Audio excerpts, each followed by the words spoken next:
안녕하십니까? 예수선교의 설교방송 시간입니다. 오늘 설교방송은 구약성경 레위기 19장 15절의 말씀을 가지고 재판을 할 때에 불의를 행하지 말자라는 제목으로 예수선교의 조은찬 목사님의 설교가 있겠습니다. 말씀에 많은 은혜 받으시기 바랍니다.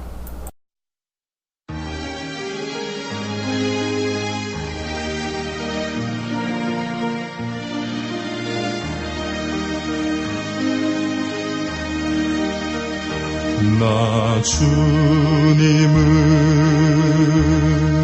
사랑합니다.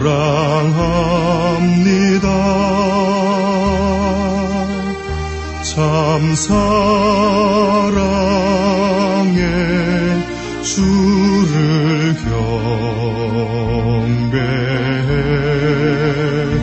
한 마음으로 찬양하오니 우리들의 기도 들으소서.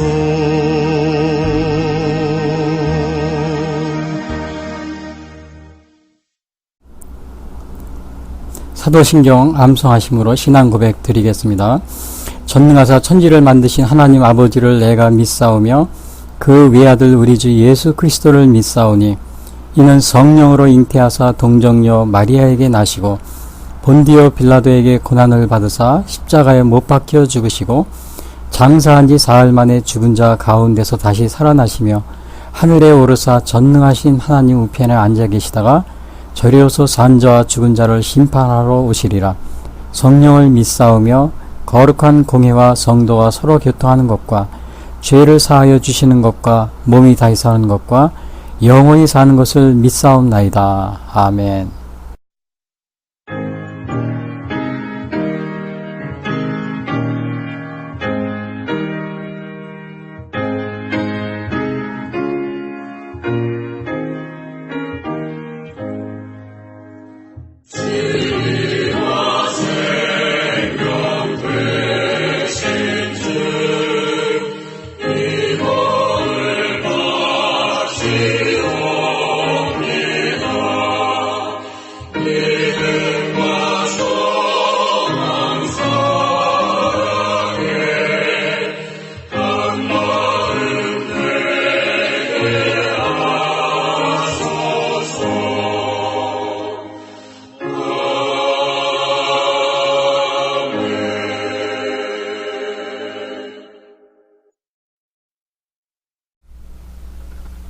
오늘 봉독할 성경 말씀은 구약성경 레위기 19장 15절 16절입니다.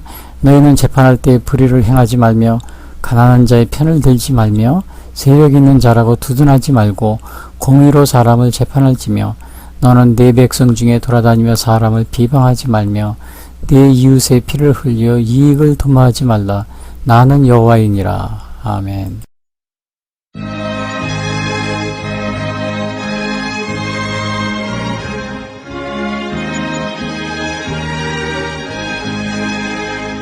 주 예수 넓은 사랑 그 크신 은혜를 나 힘써 전파함은 참 기쁜 일일세. 주 예수 복된 말씀 생명과 진리요 내 맘의 갈급함을 다 채워주시네. 옛부터 전한 말씀 주 예수 크신 사랑 나 항상 전파하기 참 기뻐하도다. 이 말씀 전할 때에 내 마음이 기쁘고 그 말씀 전할수록 새 기쁨 넘치네 구원의 복된 말씀 못 들은 사람이 세상의 많음으로 힘써서 전하세 옛부터 전한 말씀 주 예수 크신 사랑 나 항상 전파하기 참 기뻐하도다 이 말씀 들은 사람 또 듣기 원하고 목말라 사모하니 그 말씀 진리라 그 나라 영광 중에 나 부르세 노래 옛부터 좋아하던 이 말씀 끊을세 옛부터 전한 말씀 주 예수 크신 사랑 나 항상 전파하기 참 기뻐하도다.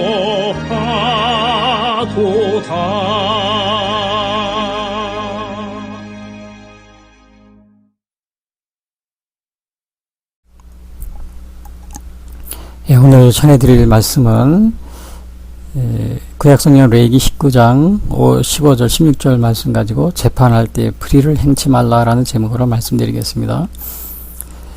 예, 오늘 이 레위기는 그 이스라엘이 모세의 영도하에 출애굽해서 한 2년 정도 되었을 때 그 시내산에서 이제 계시를 받게 되는데요. 그때 한 2개월 정도 시내산에서 머물면서 계시를 받은 그 내용이 레위기에 이 19장 레위기에 나와 있는 말씀입니다.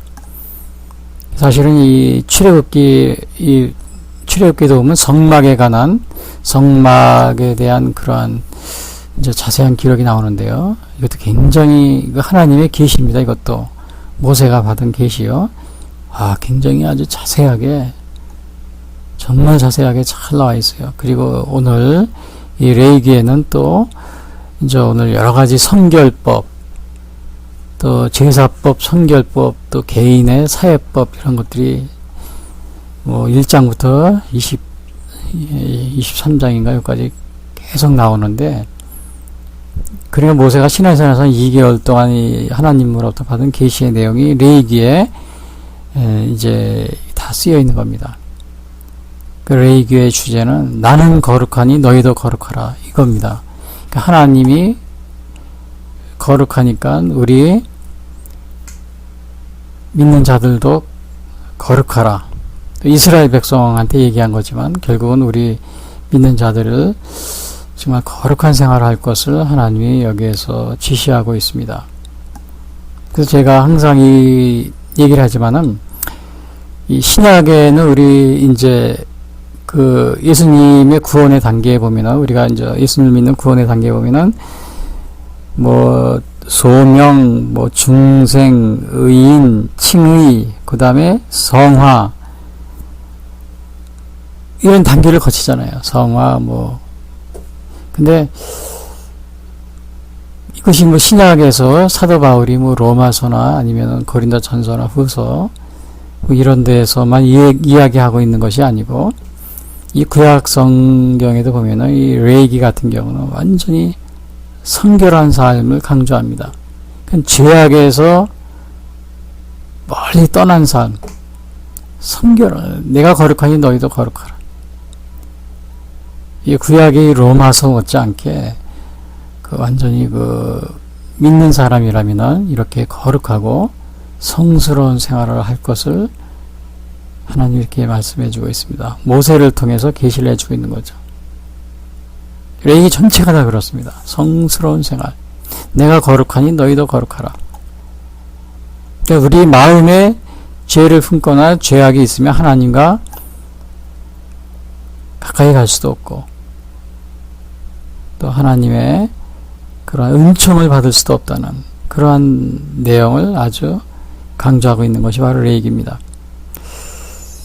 이게 당시에 여기 레이기에 나타난 하나님의 계시의 내용이 뭐냐면은 정말 우리 오늘날 이 자유민주 국가의 그 헌법과 아주 헌법에 잘 이런 것들이 잘 나타나 있어요.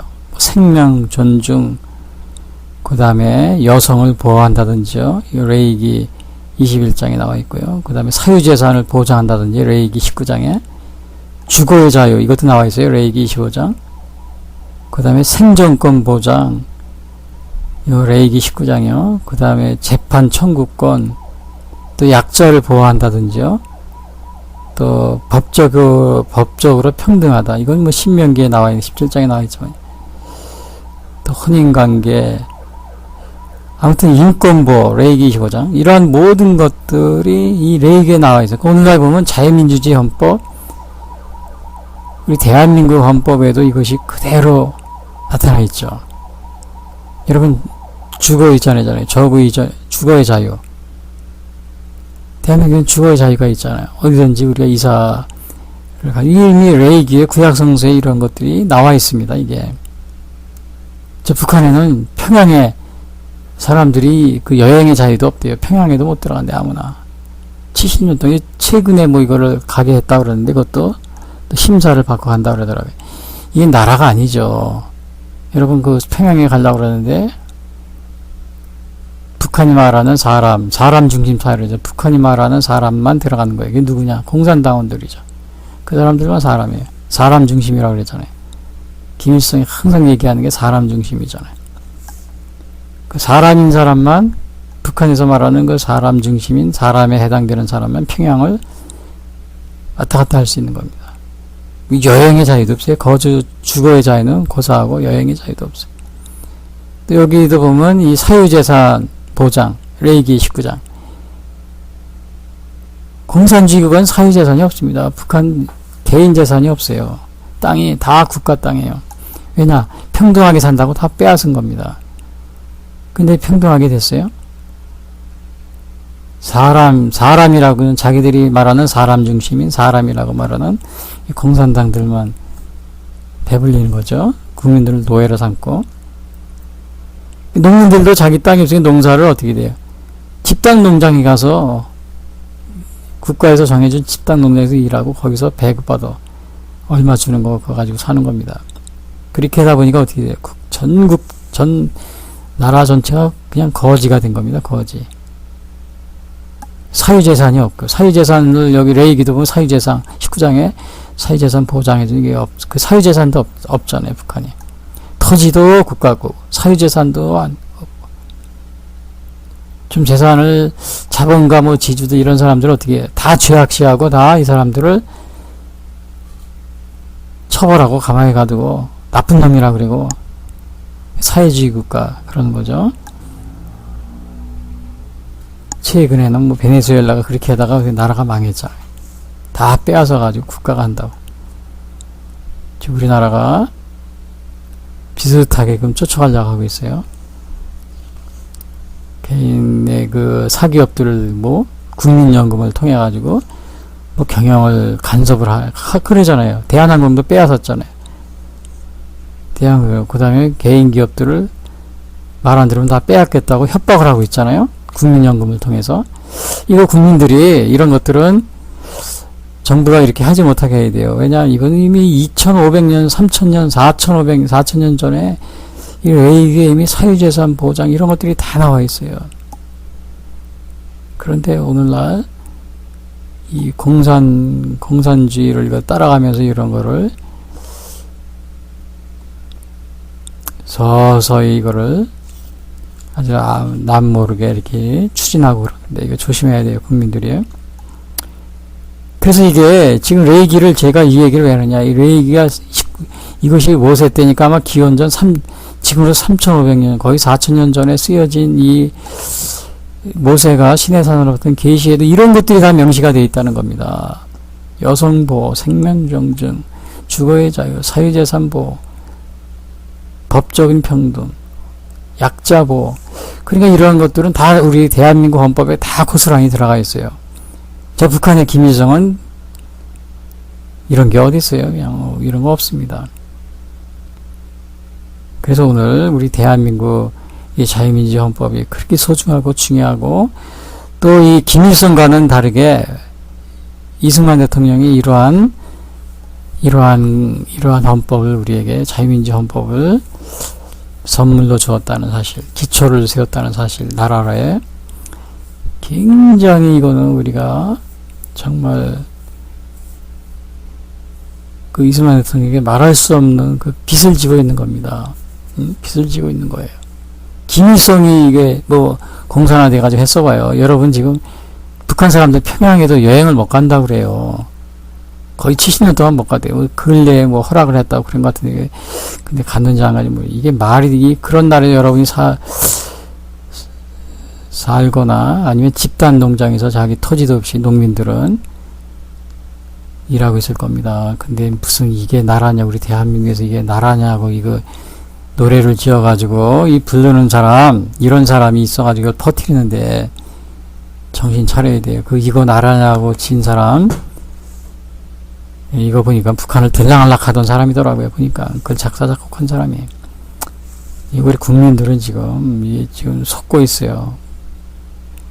열심히 속고 있습니다. 이 방송, 신문 이런데 정신 똑바로 차려야 됩니다. 그리고 이러한 그 공산주의는 바로 하나님이 이 레이기에 이 나오는 이 계시의 내용은 바로 우리 자유민주 헌법에 고스란히, 대한민국 헌법에 고스란히 다 들어가 있다. 굉장히 우리가 이거 아주, 이게 정말 뭐라 그럽니까? 행운입니다. 행운. 저 북한에 태어나지 않은 게 행운이에요. 그래서 그런데 이제 오늘 제가 주제는 이 재판할 때 불의를 행치 말라. 이 재판도 마찬가지로 이 레이기에 나와 있어요. 공정한 재판, 법적으로 평등한 거. 이런 여러 가지 기본 인권뿐만 아니고, 인권이나 자유뿐만 아니고 이런 것들도 나와 있다. 근데 우리나라는 사법시험을 통해서 판사, 변호사, 검사 선출하고 그랬는데, 사실 우리나라는 그 조선시대부터 과거지도, 고려시대 때부터 그런 게 있어가지고 아주 시험 봐가지고 출세하는 이러한 것이 아주 공식화되어 있어요. 그래서 이 사법시험도 마찬가지로, 뭐 행정고시도 마찬가지고요. 이것이 개인의 그 출세길로 이렇게 있어가지고, 그렇게 인식이 돼가지고, 저도 그 고등학교 다닐 때 보면 공부 잘하는 학생들은 다 이 사법고시를 보려고 그래요. 행정고시나. 그래서 출세하고. 옛날에 과거 시험 보면 그 시험에 합격한 사람이 어떻게 했어요? 그 과정이 뭐 판사도 하고 뭐도 하고 영의정도 하고 무슨 하고 다 출세하고 그러잖아요. 그런 패턴을 우리가 이제 계속 제도를 유지했던 거죠. 그런데 이거 현재는 로스쿨로 제도를 변경했는데요. 서양식으로요. 미국식으로. 판사를 선출하고 있고. 그래서 근데 이제 뭐 사법시험을 보든지 로스쿨을 하든지 이 법을 연구하는 것이니까, 우리 대한민국에서 법을 연구하면 대한민국의 이 자유민주주의 헌법을 바르게 알고 그거를 수호하는 것이 그게 의무가 되는 건데, 이게 지금 상황을 보면 이게 큰일입니다. 완전히 사법부가 완전히 뭐라 그래, 북한 김일성을 추정하는 뭐 주사파 추정자들이 완전히 장악하고 있는 이런 상황이 돼버렸어요. 본인들은 공산사회주의를 추정하는 이런 사람들이 자유민주주의 대한민국에서 자라서 이런 사법시험을 보고 또 로스쿨 나온 이러한 사람들이 어떻게 이 공산사회주의를 추정하면서 판사가 되고 검사가 되고 변호사가 됐는지 이해가 안 됩니다. 이 문제가 있어요. 사법시험이나 로스쿨 제도가. 그렇지 않아요? 여러분들이 생각할 때 굉장히 문제가 있습니다. 뭐 변호사들 모임 보면 뭐 민주화를 위한 변호사 뭐 여러 가지 뭐 그 사람들 보면은 게다가 어떻게 북한을 추종하고 북한을 옹호하고 그런 활동을 그렇게 할 수가 없어요. 간첩을 안 잡습니다. 아예 그런 재판을 하면은 간첩이 와도 그냥 무혐의로 다 내보내고 이 나라가 지금 큰일입니다. 그리고 이제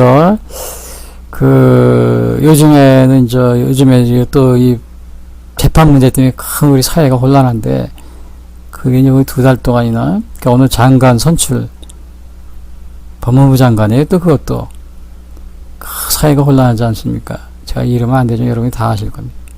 근데 이 장관이 청문회에 나와서 얘기하는 거 국회의원이 질문하잖아요. 질문하는데 과거에 이 장관이 사회주의 그런 운동을 하고 그러다가 감옥도 살고 그런 게 이제 청문회 때 다 얘기하더라고요. 그 청문회에 얘기한 거니까 뭐 청문회에 나오는 거를 제가 얘기하니까 뭐 다 아는 일이니까요. 제가 말씀드리는데 지금도 이게 동영상이 떠돌아다니는데 그거 보니까 법무부 장관이니까요. 자유민주주의 헌법을 수호하는 게 그게 자기 생명으로 여겨야 되는데 사회주의자다 이거를 당당하게 얘기하는 겁니다. 그 대한민국에서 사회주의자다 이거는 서양의 그 서구의 사회주의하고는 다릅니다. 서구의 사회주의는 그들의 그 헌법을 수호하면서 자기 사회주의 노선을 하는데 대한민국의 사회주의다. 이 공산혁명주의자들을 의미합니다. 특별히 그 북한의 김일성을 주장하는 이 주사파는 왜 주체사상, 김일성 주체사상을 그에서 공산혁명 이런 것을 추정하는 것을 의미합니다. 근데 국회에서 이것도 국회의원의 질문에 아주 사회주의자다 이렇게 얘기하면서 또 이것을 어느 법무부 장관을 하려고 하니까 이 큰 문제가 되는 겁니다. 큰 문제예요, 이게. 그 법무부 장관이 이러고 심지어는 대통령까지도 뭐 서슴지 않고 이 과거에 사회주의 운동 하면서 대한민국을 한국에서 사회주의 운동이라는 것은 공산 혁명 운동이에요. 특별히 김일성을 추정하는 운동 그렇게 한다고 방송에서 얘기를 했습니다. 대통령도. 그러니 그 밑에 뭐 사법부 무슨 뭐 다 대통령이 임명하는 그 공직자들이 뭐 한 2-3천 명 되잖아요. 고위직이. 대법원장부터 이 나라가 심지어는 간첩을 잡는 국정원도 이 간첩을 안 잡고 어떻게 돼요? 그런 부서를 다 없애고 자유민주주의를 헌법을 수호하려는 그러한 의지가 전혀 없는 이러한 사람들이 지금 사법부를 다 차지하고 있는 현실입니다. 대한민국 큰일입니다. 이게 국민들이 이거를 알고 이런 정치인들은 투표를 하잖아요. 그 정치 투표를 바르게 해야 되는 겁니다. 저 사람이 정치인이 어떤 대한민국의 그 헌법을 수호할 그러한 것이 있느냐 없느냐 이걸 먼저 봐야 돼요. 여러분들한테 무슨 무슨 이번에서 생활보조금으로 20만원 주겠다, 30만원 주겠다, 무슨 무료급식 하겠다, 이거보다도 더 중요한 게 뭐냐. 그 사람이 이 대한민국의 헌법을 수호할 의지가 있느냐, 이걸 먼저 봐야 돼요. 그걸 지도자로 여러분이 선택을 해야지. 그렇지 않으면 이 나라가 이렇게 된 겁니다. 국정원도 큰일 났습니다. 이 간첩 잡는 거 봤어요? 국정원이 간첩 잡는 그러한 곳에 간첩 비슷한 사람이 앉아 있으니까 이 나라가 지금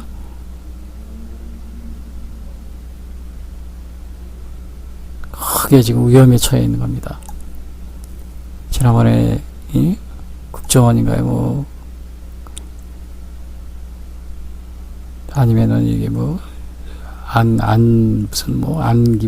그 담당자기 북한의 김정일이 앞에서 차렷자세로 서가지고 눈물을 뚝뚝 흘리는 그러한 모습이 그 TV에 나오고 그랬는데, 이야. 이러니 지금 이 나라가 제가 앞으로 생각할 때 사법부를 생각하면 정말 잠이 안 옵니다. 근데 이 최근에 이 장관 후보자 이거에 대해서 비리가 드러나니까 이거를 어느 분명한 비리가 드러났는데 뇌물 받은 게 이거를 그 불기소 재판을 한 겁니다. 불기소 처분한 겁니다. 재판이 기소하느냐 불기소하느냐 굉장한 차이가 있어요. 감옥에 가두고 재판하고 박근혜 대통령, 이명박 대통령 다 감옥에 가서 재판을 했잖아요. 감옥에 가둔 채로. 그 죄 범법 사실이 확실하면 그렇게 가두는 거예요. 하기야 뭐 박근혜 대통령은 뭐 묵시적 청탕이라니 이상한 죄를 뒤집어 쓰여가지고 감옥에 가뒀지만 근데 이거는 불기소 처분하니까 사람들이 야 이게 뭐야 이게 판사가 그러니까 이게 어느 편이냐 이거에 따라서 판결이 달라진다는 겁니다. 자기 편이면 무죄, 반대편이면 유죄 이렇게 판결한다는 거예요. 올바른 판결을 해도 또 정치인들이 개입해서 판사를 흔듭니다. 판사를 흔들고 그러니까 이 판사들이 겁을 먹어가지고 두려워가지고 겁을 먹고서는 재판을 공의로 하는 것이 아니야 어떻게 돼요? 자기들의 이념에 따라서.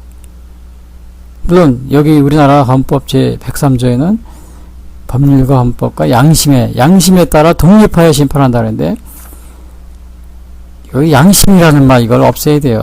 헌법과 법률에 의해서 재판한다 이렇게 하면 되는데 이 양심이라는 말 들어간 거는 일본어고 우리나라밖에 없답니다. 양심이라는 게 뭐 자기 뭐 공산주의를 추종해도 그 양심이라고 말하면은 할 말이 없잖아요. 이 양심이라는 걸 빼버려야 돼요. 헌법과 법률에 따라서 심판한다. 예. 헌법 103조 이걸 고쳐야 될 것 같아요. 제가 오늘 저는 뭐 사법고시를 본 사람도 아니고 또 로스쿨에 다닌 사람도 아니고 법을 잘 모릅니다. 그러나 이 성경에 나와 있는 재판을 어떻게 알아? 이거는 제가 여러분들에게 말할 수가 있어요. 다른 건 몰라도. 그럼 공의. 성경에는 그럽니다. 공의로 재판하라고 그럽니다. 공의. 16절, 15절. 너희는 재판할 때 불의를 행하지 말고 공의로 사람을 재판할지어다. 불의를 행하지 말고 공의로 재판하라. 저는 뭐 사법시험을 보지 않았어요. 뭐 판사가 뭐니 또 그럴 실력도 안 되지만 로스쿨도 안 나오고 그러나 오늘 성경에 나온 거 하나님의 말씀은 재판할 때 불의를 행치 말고 공의로 재판하라. 이것은 제가 말할 수 있어요. 레위기 19장 15절 불의를 행하지 마라. 왜? 이유가 있어요. 이사야서 61장 8절 하나님은 공의를 사랑하고 불의를 미워하시는 분입니다. 이사야서 61장 8절 물은 나 여호와는 정의를 사랑하며 불의의 강탈을 미워하여 성실히 그들에게 갚아주고 그들과 영원한 언약을 맺을 것이라. 그러니까 하나님은 정의를 사랑하고 불의를 미워한다 그랬어요. 불의와 강탈을 미워한다. 이사야서 61장 8절. 그래서 우리는 재판할 때 불의를 행하지 말아야 돼요. 그러면 불의가 뭐냐? 죄와 같은 의미를 가지고 있대요. 죄와 같은 의미를. 성경에서는 불의라는 게 뭐예요? 하나님을 대적하는 행위, 하나님을 떠난 행위를 말합니다. 그래서 여러분들이 오늘 우리나라 헌법의 103제 헌법과 법률에 의하여 양심에 따라 독립하여 그 양심이라는 것이 하나님을 모르면은 이 사실은 이 양심이라고 할 수가 없는 겁니다. 하나님을 모르면은 죄송한 얘기입니다. 죄송한 얘기죠. 우리 판사님들한테 죄송한 얘기지만. 그래서 미국에서 지난 몇 년 전에 이 헌법위원회 같은 그 대법원이 미국에서 6명인가 판사들이 있었는데 동성애를 했는데 6대 4인가요? 4명은 찬성하고 3명은 반대하고. 그래서 합법화 됐잖아요. 그 사람들이 뭐 헌법과 법률에 따라서 판결을 했겠죠. 독립해서. 그러나 하나님을 올바로 자기 인식을 하고 있었다면 그런 합법화 시키지 않았을 겁니다. 왜냐? 동성애는 이 성경은 분명히 죄라고 이렇게 언급을 하고 있거든요. 레위기엔 19장, 18장, 20장에 나와 있어요.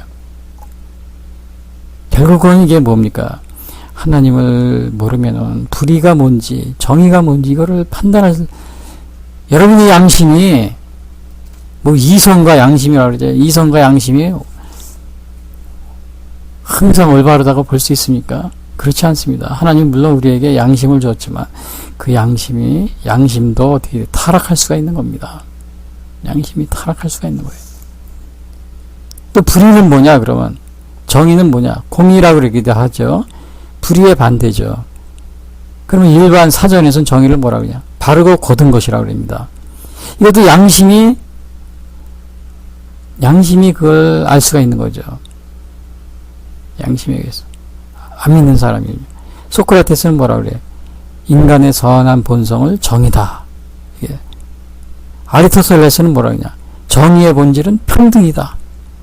그래서 평균적 정의와 배분적 정의를 얘기합니다. 그러니까 정의의 본질은 평등이다. 그렇다 해서 공산당처럼 다 평등하게 산다 그래서 사회재산 빼앗고 다 이렇게 뭐 토지도 다 빼앗고 그런 의미에서 평등이 아니고 예, 여기서 양심에 입각한 그러한 정의의 본질은 평등이다. 그럼 신학, 성경적으로는 성경은 어떻게 얘기했냐? 제데카라는 말을 씁니다. 정의, 공의를. 이것은 하나님의 의로우심을 나타내거나 하나님의 백성들의 올바른 마음 자세나 삶의 태도를 강조할 때 사용된다. 하나님의 의로우심을 나타낼 때, 또 하나님 백성들의 올바른 마음 자세나 삶의 태도를 나타낼 때, 강조할 때. 예를 들면은 선행이라든지 정의를 구하고 학대받는 자를 도와주고 이사야서 1장 17절 고아를 위하여 신원하고 가부를 위하여 변호하라. 이런 것들은 다 정의, 공의에 해당되는 예가 될 수 있는 거죠. 또 카톨릭에서는 천주교에서는 어떤 사람이 자기에게 속한 권리를 다른 사람에게 주려는 덕목으로 정의를 하고 있습니다. 자기의 권리를 다른 사람에게 주려고 하는 그런 덕스러운 행동을 정의다. 또 토마스 아퀴나스는 일반적 선인 친교의 정의와 개인적 선인 분배의 정의. 이 사전에 그렇게 나와 있어요. 토마스 아퀴나스는. 저는 이게 무슨 말인지 모르겠어요. 굉장히 어려운 말이에요. 분배의 정의, 또 개인적, 그 다음에 친교의 정의. 이해하기가 굉장히 어려운데요. 현대에서는 뭐냐? 사랑이 정의의 완성이다. 이렇게 보고 있는 것이 일반적으로 법에서 이렇게 해석을 하고 있습니다. 그런데, 물론 이제 대한민국 헌법 103조에는 법관은 헌법과 법률의 양심에 따라 독립하여 심판한다. 그게 이제 일반 103조 이렇게 나와 있죠. 그 제가 아까 전에 앞에도 얘기했지만 양심이라는 말, 우리나라는 일본 헌법에 와 있다 그럽니다. 이걸 그게 빼버리는 게 좋을 것 같아요. 뭐 양심이라고 그러면은 너무 광범위해서 뭐 자기 편 무죄, 반대편 유죄 이렇게 해서 왜 그렇게 했느냐 그러면 내 양심에 따라서 했다. 할 말이 없잖아요. 할 말이 없어요. 양심을 이거 빼버리는 게 좋을 것 같아요. 이게 저는 뭐 법을 전공한 건 아니지만요. 그래서 그런데 이게 이제 우리나라 가까운데 그 뭐라 그러나 재판할 때 불의를 행치 말라고 그래요. 공의를. 우리 대한민국 헌법은 입법, 사법, 행정이 분리가 돼. 삼권 분립에서 그래도 어느 정도 이 재판이 공정하게 진행이 됩니다. 그렇지 않은 게 좀 있을지라도. 그러나 우리 가까운 이웃에는 중국 공산당들은 어떻게 하느냐. 완전히 이거는 뭐 그냥 인민재판이죠. 입법, 사법, 행정이 분리되어 있는 게 아니고 완전히 공산당들이 재판도 다 주관하는 거예요. 재판. 거기서 명령하면 그거대로 따라야 돼. 판사들은 이거 어떻게 보면 꼭두각시죠. 북한은 말할 것도 있고 이건 완전히 인민재판이고요. 지난번에 제가 전에 설교도 얘기했지만 우리 캐나다의 어느 목사님이 북한에서 선교하고 또 도와주고 그러다가 캐나다 나와서 김일성이 따르지 말고 하나님을 따르라 이 말 했다고 3년 징역형을 받고 살다 나온 목사님이세요. 근데 그분이 그러니까 이제 우리 대한민국이나 아니면 이 자유민주 국가에서 왜 그 목사님을 구속을 했느냐. 죄도 없는데 막 그러니까 북한에서 그 재판하는 거를 동영상이 유튜브에 방송을 해주더라고요. 이게 올려놨더라고요. 이러한 죄가 있어서 자기들이 징역형을 때렸다. 3년을. 근데 그 내용을 보니까 뭐 판사도 있어요. 그 옆에 경찰이 또 서 있고 또 검사도 있고. 그럼 물어보니까 이런 죄를 졌죠. 그러니까 이 목사님은 예 다 그러는 거예요. 물론 그렇게 안 하면은 또 협박을 하거나 그랬겠죠. 공산당들은 원래 그럽니다. 자유롭게 뭐 그렇게 말할 수 있어요. 다 짜놓고 이게 인민재판이라고 그럽니다. 인민재판. 그게 보니까 정말 인민재판, 동영상을 올려놨지만 딱 보면 알아요. 저 인민재판이다. 완전히 이거 공산당 거기에 지시에 의해서 하는 재판이죠. 자, 그런데 우리나라 대한민국 지금 재판이 현재 이 북한과 이 중국을 비슷하게 따라가고 있어요. 입법사법 행정이 상권 분립이 된 것이 아니고, 뭐 지난번에 대법원장이 뭐 재판을 거래했다 이래가지고 그 감옥에 넣고 막 그랬는데, 그래도 그 대법원장은 대한민국의 그 자유민주주의 헌법을 지키기 위해서 좀 그렇게 한 측면도 있어요. 그런데 지금의 이 법원이나 이 판사, 이런 변호사, 뭐 이런 판사, 이런들의 성향은 대한민국의 자유민주주의를 지키기 위해서 행정부의 이야기를 듣는 것이 아니고 대한민국의 자유민주를 파괴하고 북한이나 아니면 중국의 인민민주주의로 비슷하게 가면서 행정부의 행정부와 거래를 하기 때문에 이게 굉장히 위험하다는 겁니다. 뭐 무슨 대법관은 그래도 자유민주주의 헌법을 지키기 위한 행동이었어요. 그래서 물론 그 행정부와 거래가 있다 하더라도 오히려 어떤 면에서 보면 애국적인 것이죠. 그런데 이것은 지금의 현재의 상황은 자유민주주의 헌법을 파괴하는 방향으로 행정부와 거래를 하고 있다는 겁니다.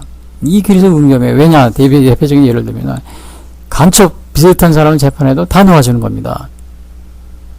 또 자기 편, 이 북한을 추종하거나 주사파나 이런 계통의 사람들을 편이거나 그런 사람들은 다 불기소 재판.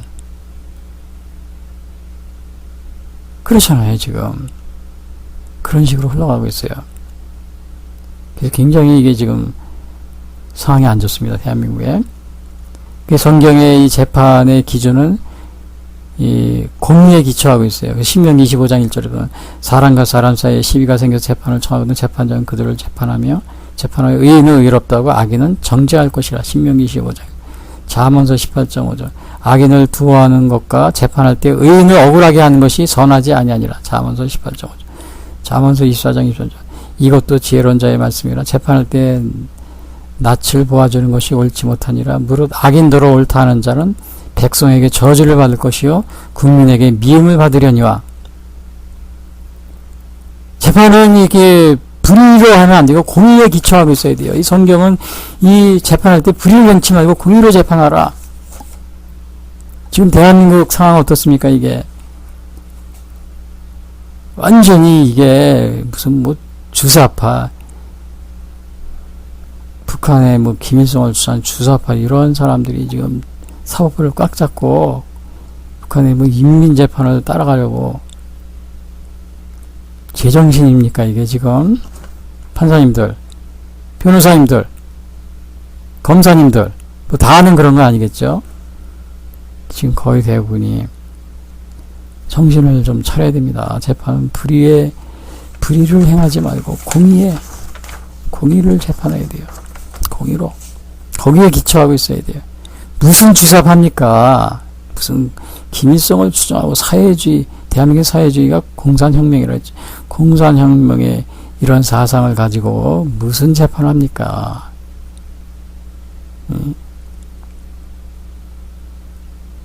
공산혁명 사상에 같은 편이다 그러면 불기소. 엊그제도 불기소 해가지고 분명히 기소를 해야 되는데 불기소 해가지고 그냥 국민들이 지금 들고 일어났잖아요. 그 양심이라는 말 이걸 빼버려야 돼요. 헌법과 법률에 의하여 재판한다. 이렇게 해야 되는데 헌법과 법률의 양심에 따라.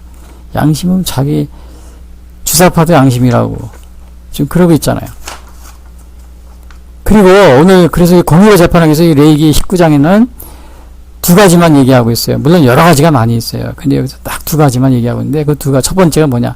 가난한 자라고 해서 편을 들지 마라. 15절에 뭐라 그랬냐면 15절에 공의를 행하지 말며 너희는 재판할 때 불의를 행하지 말며 가난한 자의 편을 들지 말며. 가난한 자라고 해서 편들. 우리는 보통 가난한 자 그러면 뭐예요? 아, 도와줘야 될 사람 이렇게 생각하잖아요. 그런데 가난한 자라고 해서 편들지 마라. 그렇게 얘기하고 있어요. 그러니까 이 재판 판사는 이 감정에 지우치지 말라는 겁니다. 이 동정심에 끌리지 말고 감상에 젖지 말라는 거예요. 감상에 젖지 말라. 감상에 젖어서 정의를 굳게 해서 안 된다. 가난한 사람을 우리가 도와야 된다. 이게 우리 본능적으로 이게 있잖아요. 그렇다고 해서 재판을 굳게 하지 말라. 그러니까 아주 그냥 마음을 굳게 아주 그냥 자로우로 흔들리지 말고 올바르게 공의를 행하라. 공의 안에서 재판하라 이거예요. 출애굽기 3장에도 나옵니다. 3절. 가난한 자의 송사라고 해서 편벽대에 두둔하지 말라. 출애굽기 23장 6절. 너는 가난한 자의 송사라고 정의를 굽게 하지 말라. 그렇다고 해서 가난한 자를 재판하면서 멸시하라고 이런 건 아닙니다.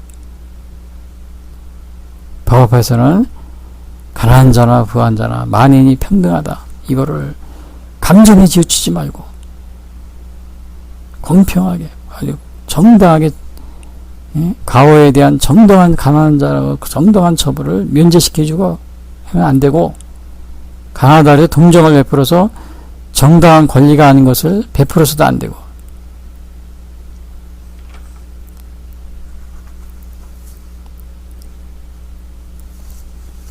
그 제가 어느 그 판사님이 전에도 얘기한 적이 있는데 이 가난한 자를 재판하는데 재판은 했어요.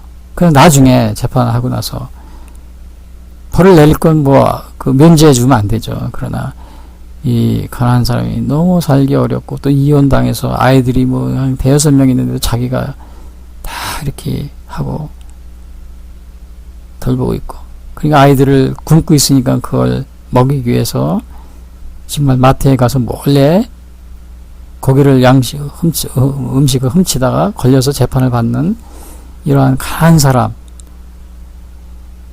위해서 물론 재판에서는 그 형량대로 올바르게 판단해요. 나중에 이 판사가 그 가난한 사람을 위해서 최저 그 뭐라 그래야 기초생활비도 받게 해주고 그게 잘 모르고 있더라고요. 보니까 지난번에도 탈북자가 그냥 죽은 경우가 있는데 그게 그 도움 받고 이런 걸 그 모르고 있었던 거죠. 그런 것도 받게 해주고 또 여러 가지 집도 마련하는데 도움도 주고 예, 판사님이 그런 일을 했다는 그런 걸 얘기한 적이 있습니다. 근데 이제 반대로 파리새인과 서기관 들은 거예요. 법대로 하면서 그것까지는 좋은데 이 가난 이런 거 그냥 가난한 자들을 멸시하고 무시하고 그런 겁니다. 그러니까 예수님이 뭐라 그랬어요? 이 위선자들의 희칠한 무덤이라고 예수님이 그랬잖아요. 독사의 자식들이라 그래. 와 있을 진짜. 그런 사람이 안 될 겁니다.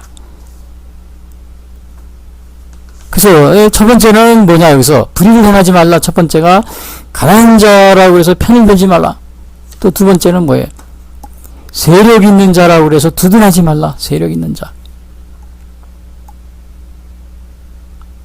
왜 두둔하느냐? 권력자들은 나중에 호의적으로 잘해주거든요. 그 다음에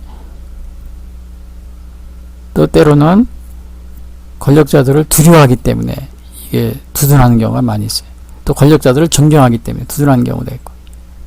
근데 대개는 아마 두려워서 아마 이게 두둔하는 경우가 대부분이고 뭐 거의 다 할 겁니다. 그 예를 들면은 재판하는데 한편은 서 있으라고 그러고 다른 한편은 앉아 있으라고 하고 권력자 있는 편에게 유리하게 해주고 또 한편은 마음대로 말하게 하고 다른 사람에게는 간단히 줄여서 말하게 하고 그런 경우가 많이 있잖아요. 재판할 때 주로 권력자들을 눈치를 보면서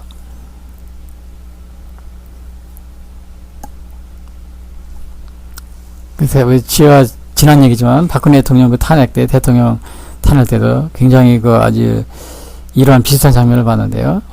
헌법재판소 8명이 있었죠. 9명인데 1명은 이제 은퇴하고요.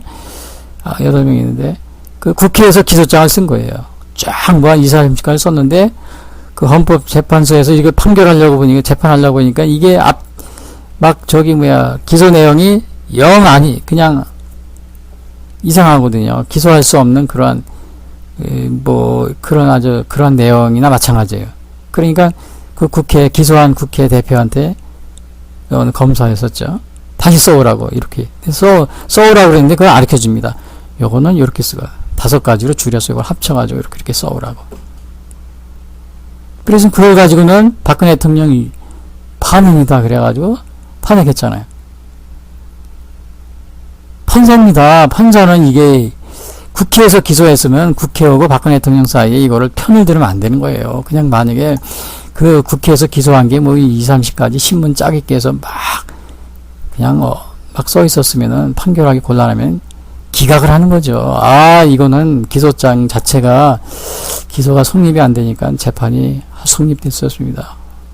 탄핵 재판은 무효입니다. 그걸 돌려보내든지요.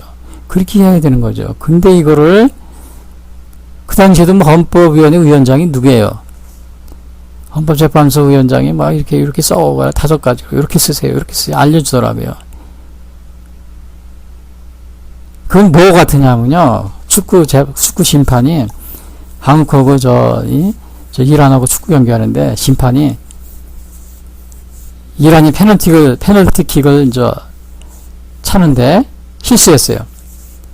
그러니까 가가지고 요 공은 여기다 놓고 축구 찰 때는 발을 힘을 주고 잘 차야 됩니다. 다시 한번 차보십시오. 그 차가지고 꼬링 되니까 됐습니다. 그리고 박수 쳐주고 꼬링이네요. 그 1대0이라고 판결 내리는 거 똑같습니다. 판사가 어느 한 편을 들어가지고 말하게 하고 다른 한 편은 간단히 줄여서 말도 못하게 하고 그렇게 하면 안 되는 거죠. 이게 국회라는 이 권력자를 들여왔기 때문에 이 헌법재판소가 거기 편을 들은 겁니다. 성경은 뭐죠? 세력 있는 자라고 해서 두둔하지 말라 그랬잖아요. 최근에 또 어느 이 장관 요즘에 막 난리 났죠. 장관 그 임명 때문에 거기에 비리 연루된 사람이 분명히 뇌물을 받았대요. 뇌물을 받았는데 지금까지는 뇌물을 받고 또 재판에 나오지 그 구속이냐 불기속 결정하는 재판에 안 나오면 다 구속 재판했대요. 뭐 대통령도 말할 것도 없고 뭐 다 어디든지 국정원장도 지금 3명이나 감옥에 가 있잖아요. 다 구속 재판이잖아요. 근데 엊그제 재판하는데 이 재판관이 판결을 내렸는데 불기속 재판을 한 겁니다. 불기소한 거예요. 그래서 사람들이 이게 불공평하다. 분명한 그 범죄 사실이 있는데 그래서 지금 국민들이 지금 강화문에서 데모하고 난리잖아요. 대통령 하야라고. 아리스토텔레스의 성경이 아니고 아리스토텔레스가 그랬습니다. 이게 아리스토텔레스가 정의란 무엇이냐? 평등의 원칙이다 그랬어요. 아리스토텔레스는 정의란 평등의 원칙. 그걸 어긴 겁니다. 이 재판사는. 또 이거 자기 양심이라고 그러겠죠. 기본이 안 돼 있는 겁니다. 그래서 물론 이게 재판은 아니지만은 성경에도 이런 말이 나왔어요. 야고보서 2장 1절에 내 형제들아 영광에 주고 우리 주 예수 그리스도에 대한 믿음을 너희가 지켰으니 사람을 차별하여 대하지 말라. 만일 너희 회당에 금가락지를 끼고 아름다운 옷을 입은 사람이 들어오고 또 남루한 옷을 입을 가난한 사람이 들어올 때 너희가 아름다운 옷을 입은 자를 눈여겨보고 말하되 여기 좋은 자리에 앉으소서 하고 또 가난한 자에게 말하되 너는 거기 서 있든지 내 발등상 아래 앉으라면 너희끼리 서로 차별하며 악한 생각으로 판단하는 자가 되는 것이 아니냐. 재판도 이렇게 해서는 안 된다는 거예요. 차별하면 안 된다는 거죠. 금가락지 끼고 아름다운 옷을 입은 사람이 들어오고 남루한 옷을 입은 사람이 가난한 사람이 들어오니까 좋은 옷 입은 사람들은 여기 앉으세요. 가난한 그 남루한 옷을 입은 사람 보고 저기 앉아 있으라고 그러고 그렇게 하면 안 된다는 거죠.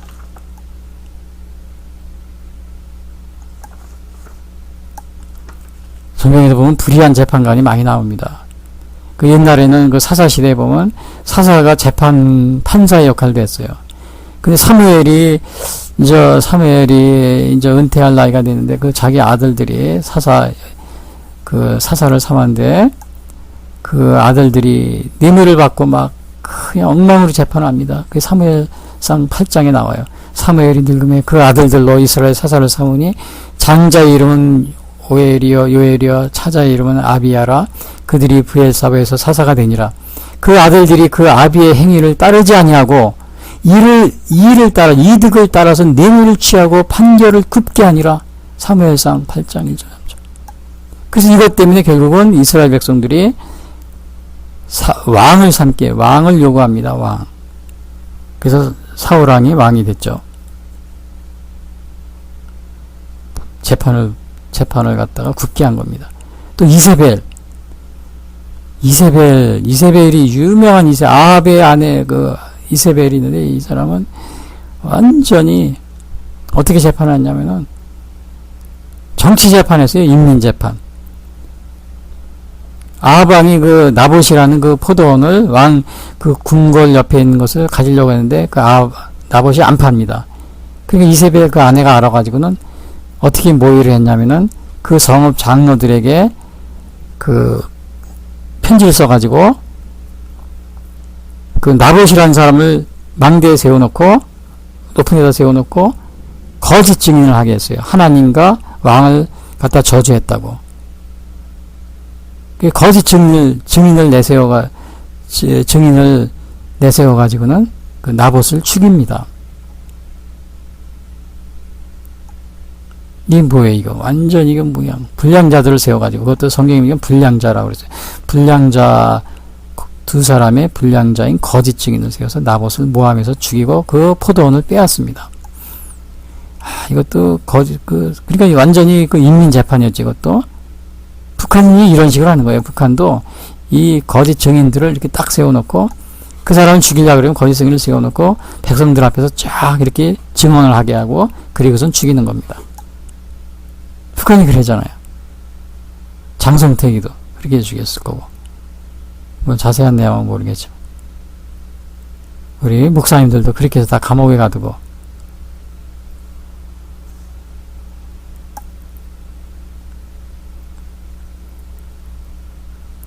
빌라도도 물론 예수님 재판 밀란이 일어나는 것을 보고 두려워해서 예수님을 사형에 내준 겁니다. 마태복음 27장입니다. 빌라도가 아무 회엄도 없이 도리어 밀란이 나려는 것을 보고 물을 가져다가 무리 앞에서 손을 씻으며 가로되 이 사람이 피해되어 나는 무죄하니 너희가 당하라. 그럼 백성들을 그 군중 그 대중들의 눈치를 본 겁니다. 재판할 때. 재판 판사는 그 눈치 보면 안 돼요. 대중들의 벨릭스도 그랬잖아요. 사도 바울을 재판할 때 벨릭스는 뭐예요? 대중들의 눈치를 보면서 뇌물까지 요구했어요. 사도행전 24장 27절. 동시에 또 바울에게서 돈을 받을까 바라는 거로 더 자주 불러 같이 이야기하더라. 그리고 벨릭스의 소임을 대신하니 베스도가 벨릭스의 소임을 대신하니 벨릭스가 유대인의 마음을 얻고자 하여 바울을 구려하여 두니라. 백성들의 마음을 얻고자. 그러니까 대중의 눈치를 본 거예요. 빌라도도 그랬고. 이렇게 불의한 재판을 한 경우가 많이 있습니다.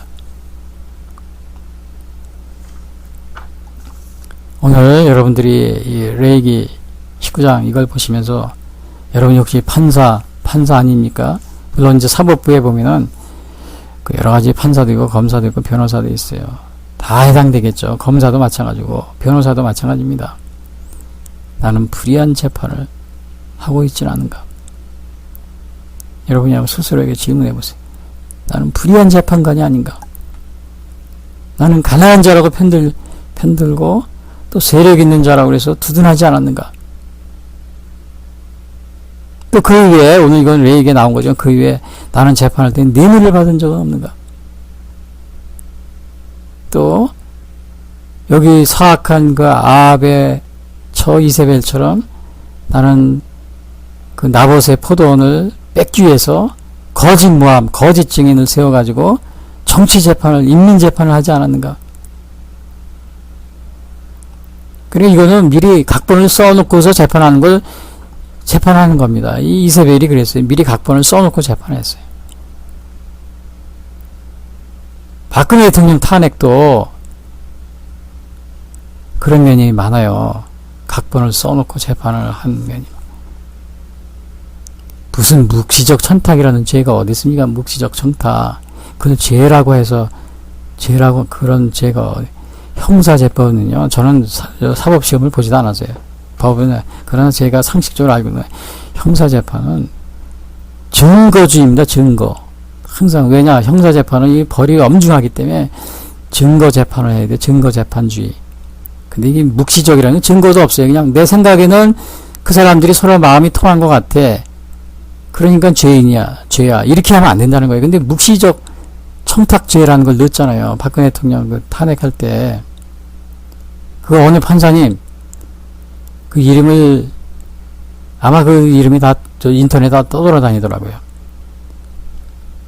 만약에 묵시적 청탁죄하면 지금 대통령부터 장관들 다 우리 지금 국정원장, 안보실장 다 감옥에 가야 됩니다. 왜냐?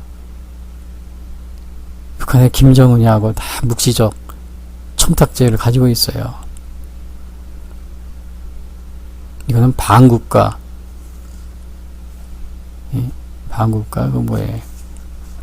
여적죄, 그런 거에 해당되는 거죠. 묵시적 여적죄.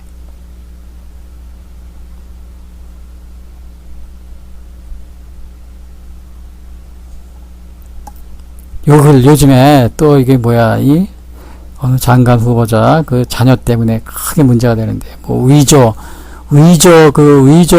공문서를 위조한 게 있잖아. 학교에 무슨 봉사 이런 거 한 거를요. 인턴 같은 거, 위조. 정유라는 위조, 박 대통령 탄핵 때 정유라는 잘못, 입학을 할 때 저기 했다 그래가지고, 이대 총장이 지금 감옥에 가 있잖아요. 3년 동안. 지금 이거 위조한 이 총장 서울대, 고려대, 또 부산대인가요? 또, 과학이대 있잖아요. 저 아래. 총장들 다 감옥 가야 되는 거예요.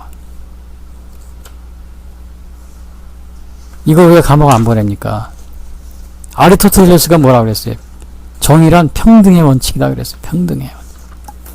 정의라 이대 총장 감옥에 보냈으면 서울대, 고려대 이 총장들 감옥에 가야 되는 거예요.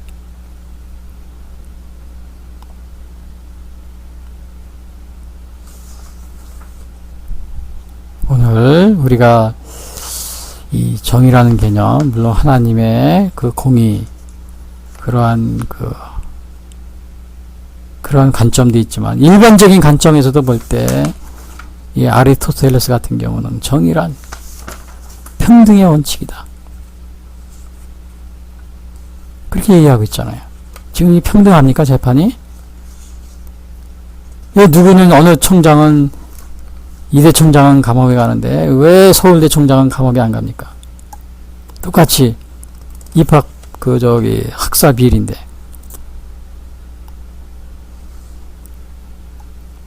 또, 묵시적 청탁도 그래요. 대기업, 엊그제도 대통령이 대기업 사장 만나는데, 거기 묵시적 청탁 없을 것 같아요? 얼마든지 죄를 뒤집어 쓸 수 있는 겁니다. 결론적으로 말씀드리면, 이 재판은 여기 보니까 불의를 행하지 말라고 그랬어요. 공의롭게 하라고. 그리고 두 가지 예를 들어서, 가난한 자라고 편들지 말고, 권세 있는 자라고 두둔하지 말자. 권세 있는 자라고 두둔하지 말자. 또 외모로 사람을 판단하지 말고, 이거는 공의로 재판하자, 이런 뜻이에요.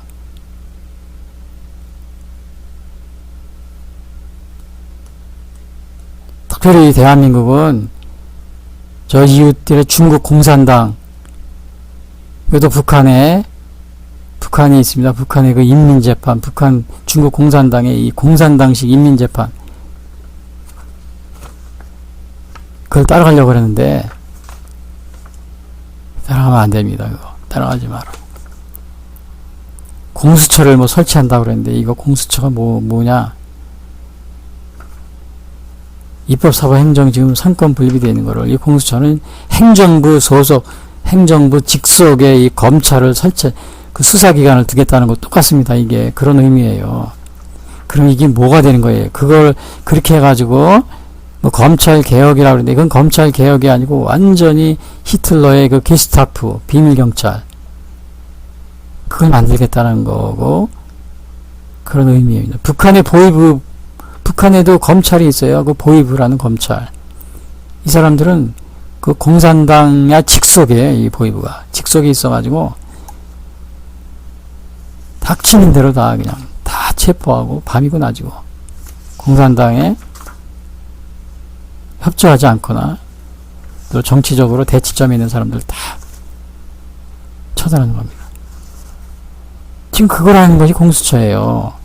이 국민들, 이게 검찰 개혁이 아니고 행정부 직속의 이 지금 입법 사법부에 있는 그 이러한 입법 사법 행정의 상권 분립이 되어 있는 거를 그 직속의 행정부 소속, 그러니까 대통령 직속이죠.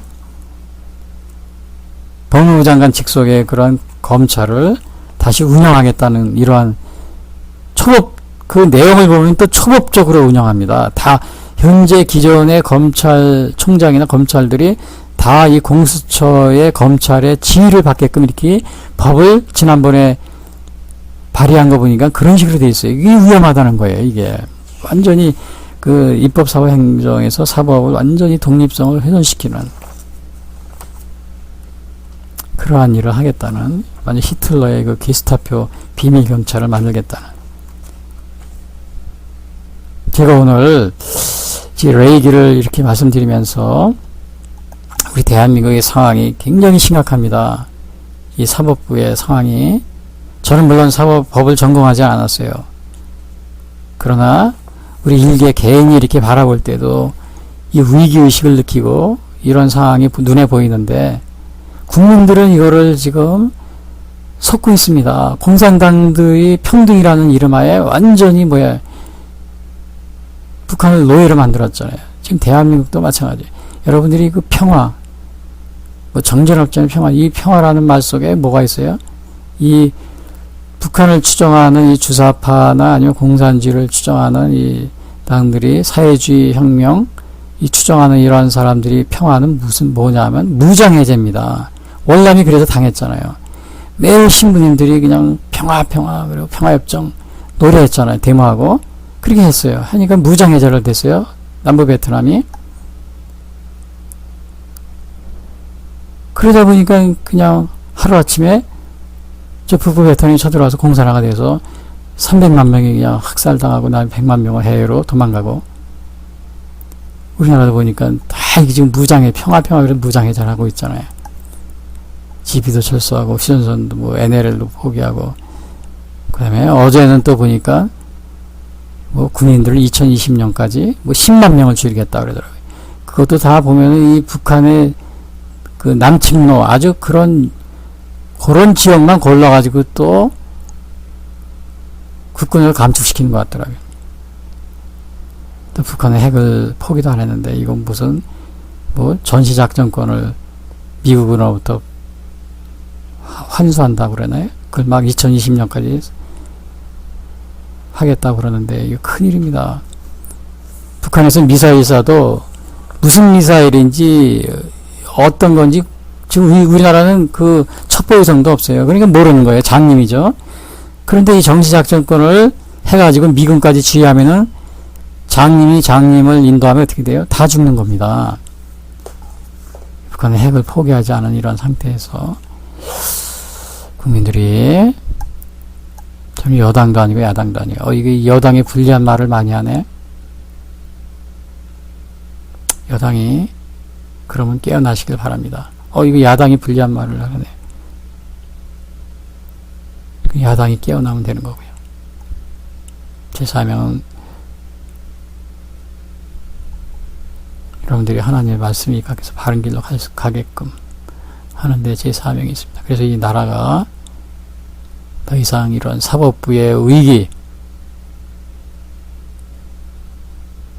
이러한 것에서 하루속히 벗어날 수 있게 되기를 바라겠습니다. 기도하겠습니다.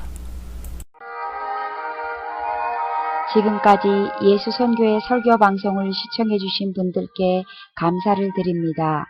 요한복음 3장 16절은 하나님이 세상을 이처럼 사랑하사 독생자를 주셨으니 이는 저를 믿는 자마다 멸망치 않고 영생을 얻게 하려 하심이라 라고 말하고 있습니다. 또한 성경은 예수 그리스도를 영접하는 모든 사람들에게 영원한 생명을 약속하고 있습니다.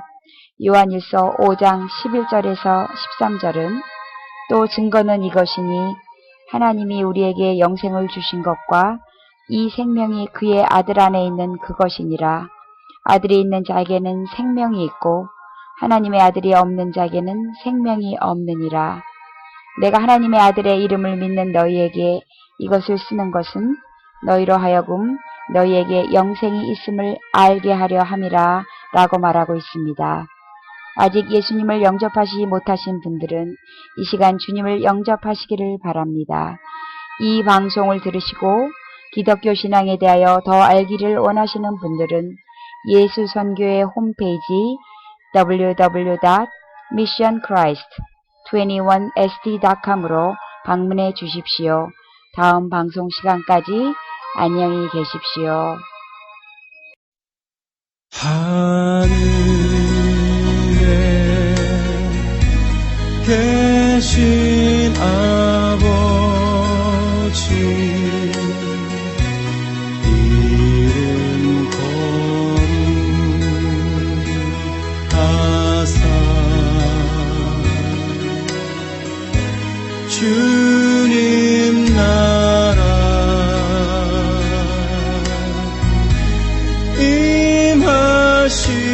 임하시고 뜻이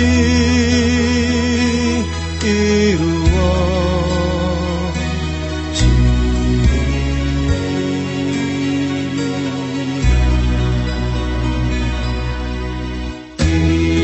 일용할 양식 주시고 우리들의 큰 죄 다 용서하옵시고 또 시험에 들게 마시고 악에서 구원하소서.